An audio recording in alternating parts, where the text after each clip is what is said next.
Assalamualaikum warahmatullahi wabarakatuh. Perkenalkan, nama saya Febi Dwi Sulastri dengan NPM B103047. Di sini saya akan memaparkan materi tentang hukum pidana adat, yaitu delik adat yang ada di Kabupaten Kaur.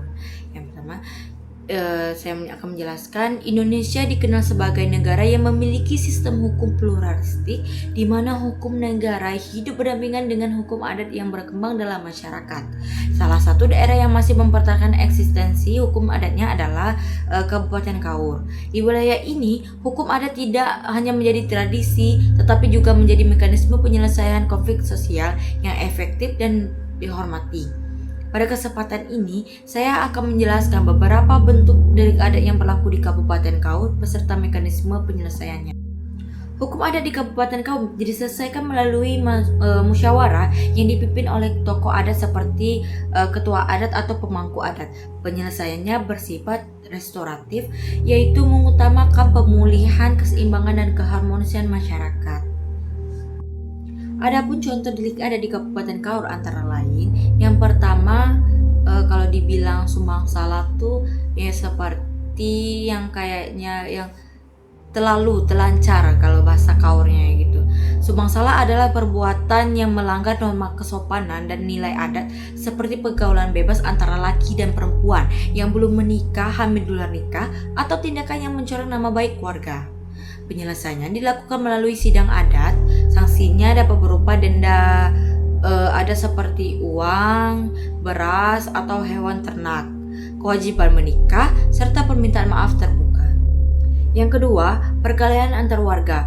Perbuatan ini dianggap mengganggu ketertiban kampung. Penyelesaiannya melalui mediasi adat dengan kewajiban berdamai dan membayar denda adat. Namun, jika menimbulkan luka berat, dapat diproses melalui hukum negara.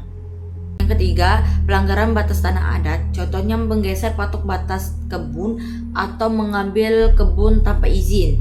Tokoh adat akan memeriksa dan menetapkan kembali batas tanah. Pelaku dapat dikenakan ganti rugi serta denda adat. Dari pemaparan tersebut dapat dianalisis bahwa hukum adat di Kabupaten Kaur memiliki karakter restoratif yang menitik beratkan pada pemulihan keseimbangan sosial.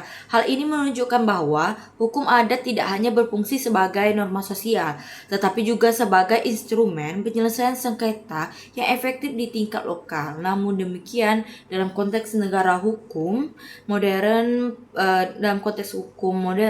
penting adanya harmonisasi antara hukum adat dan hukum nasional agar tidak terjadi pertentangan norma, khususnya dalam perkara yang mengandung unsur pidana berat. Dengan demikian, keberadaan hukum adat tetap dapat dipertahankan tanpa mengesampingkan prinsip kepastian hukum dan perlindungan hak asasi manusia. Demikian pemaparan materi dari saya. Terima kasih atas perhatiannya. Apabila ada kekurangan dalam pengucapan atau salah kata, saya mohon maaf. Saya akhiri. Wassalamualaikum warahmatullahi wabarakatuh.